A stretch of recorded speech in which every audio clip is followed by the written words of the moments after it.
You wake up to the sound of your phone vibrating so hard it almost falls off the nightstand. At first, you ignore it.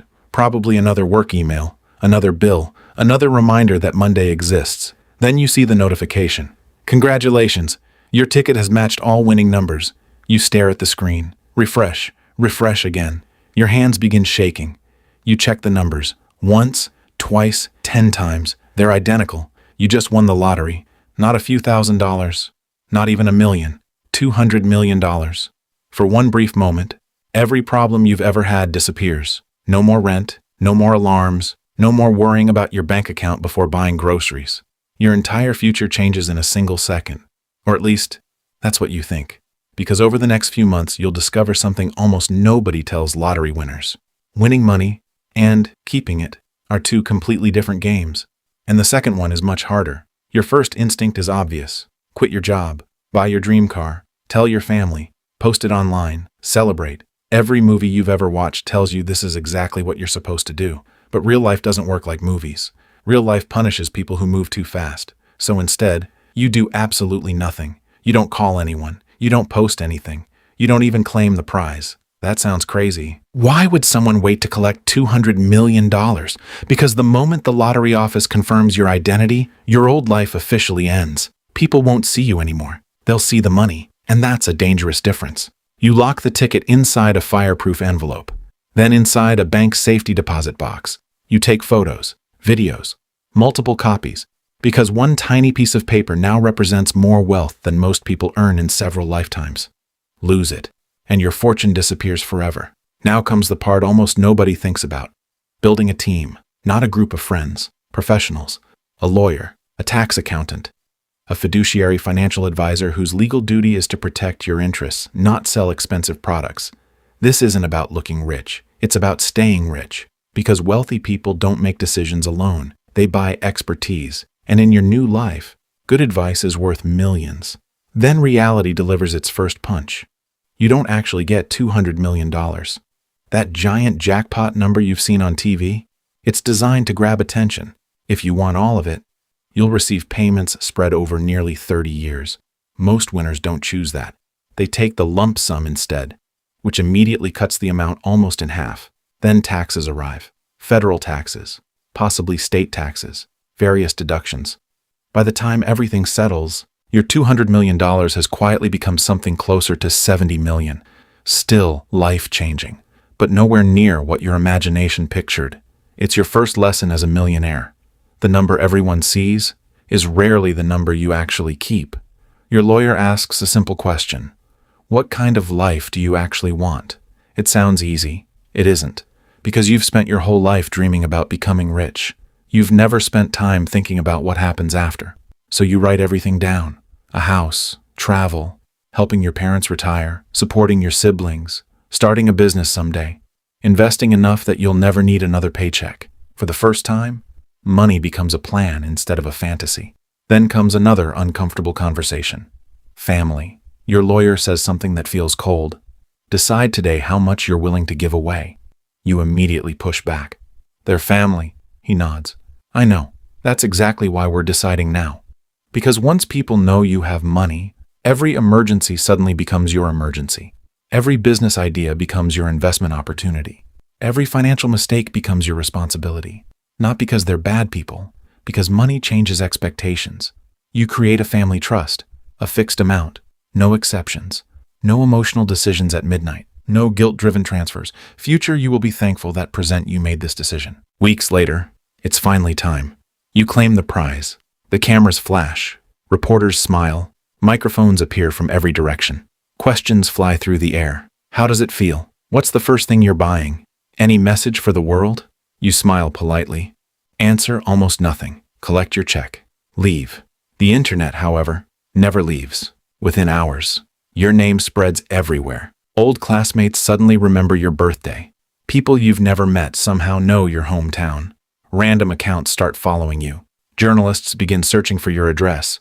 Your inbox becomes completely unusable. Thousands of messages. Some congratulate you. Others ask for help. Some simply ask for money. A few make threats. For the first time. Winning doesn't feel exciting. It feels exhausting. Then the money lands in your bank account. The screen almost looks fake. $70 million, more zeros than you've ever seen. You refresh the app, still there. Again, still there. You laugh, not because you're happy, because your brain genuinely cannot process numbers that large. Then your advisor quietly reminds you of something. Money sitting in cash is slowly losing value. Inflation. It's invisible.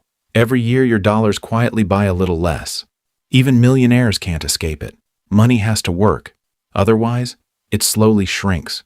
So instead of chasing flashy investments, you build something surprisingly boring, a globally diversified portfolio, broad market index funds, government bonds, a cash reserve, some real estate exposure. Nothing exciting, nothing viral, just assets that quietly grow while you sleep. At first, you're disappointed. You've spent years imagining secret millionaire investments. Instead, your advisor recommends patience, history, consistency, because the wealthiest investors rarely become rich by constantly chasing excitement. They become rich by letting time do the heavy lifting. 6 months pass. The portfolio begins generating returns.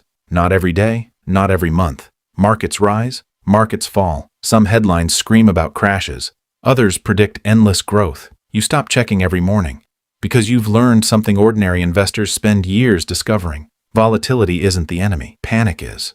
Money compounds best when you leave it alone. With the financial foundation secure, you finally buy your dream home. Not the biggest mansion in the city, just a beautiful place overlooking the ocean. Enough privacy, enough space, enough peace. You buy the sports car you've dreamed about since high school.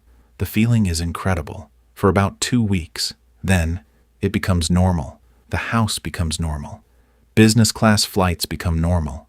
Luxury watches become normal. Even private chefs become normal. Something strange starts happening. Every upgrade that once felt unbelievable quickly becomes your new baseline. Psychologists call this hedonic adaptation. Your brain adjusts faster than your bank account grows. You thought money would permanently increase happiness. Instead, it mostly raises your expectations. And that's a lesson almost no one learns until after they're wealthy. One evening, you're sitting on your balcony watching the sunset. Everything you've ever wanted is finally yours. No debt, no financial stress, no boss, no alarm clock. You should feel unstoppable. Instead, a strange question appears in your mind. If I never have to work again, what exactly am I supposed to wake up for tomorrow? Money solved your financial problems, but it didn't automatically give your life purpose. And over the next few years, that question becomes far more important than the lottery ticket itself. The next morning, for the first time in your adult life, nobody needs anything from you. No meetings, no deadlines, no emails, no boss. You wake up whenever you want. Eat breakfast whenever you feel like it. Go anywhere. Do anything. For a few weeks, it feels like heaven. Then something unexpected happens. The freedom you've spent your entire life chasing starts feeling strangely empty. Because humans aren't designed to simply consume. We're designed to build, to solve problems, to make progress. Without that, even paradise begins to feel repetitive. One afternoon while scrolling through your phone, you realize you've spent 4 straight hours doing absolutely nothing. Not relaxing, not recovering, just existing. You suddenly understand why so many retired athletes, celebrities, and lottery winners struggle after reaching financial freedom. They didn't lose their money first. They lost their direction. Money removed the necessity to work. It didn't replace the reason to wake up. So instead of searching for another vacation, you search for another mission. You always wanted to open a business? Not because you need the income. Because you've always been curious. What does it feel like to create something people genuinely love? You invest a tiny portion of your wealth, not $20 million, not even 5, just enough that failure won't destroy your future. Because that's another advantage of real wealth. You no longer need every investment to succeed. You only need to survive your mistakes. The first business struggles. Sales are slow. Customers complain. You lose money. Oddly enough, you're smiling. Because for the first time since winning the lottery, you actually feel challenged again. Around the same time, the stock market suddenly crashes. News channels panic. Experts predict financial disaster. Social media fills with fear. Your portfolio drops millions of dollars. 3 years ago, watching that kind of loss would have destroyed you emotionally. Now, you barely react because your advisor prepared you for this years ago. Markets don't move in straight lines. They never have. Every major crash in history felt like the end of the world, until it wasn't. Instead of selling, you keep investing. The shares you're buying today are simply cheaper than they were yesterday. It's the financial equivalent of your favorite store putting everything on sale. The headlines call it a crisis. Long-term investors quietly call it an opportunity. Months turn into years.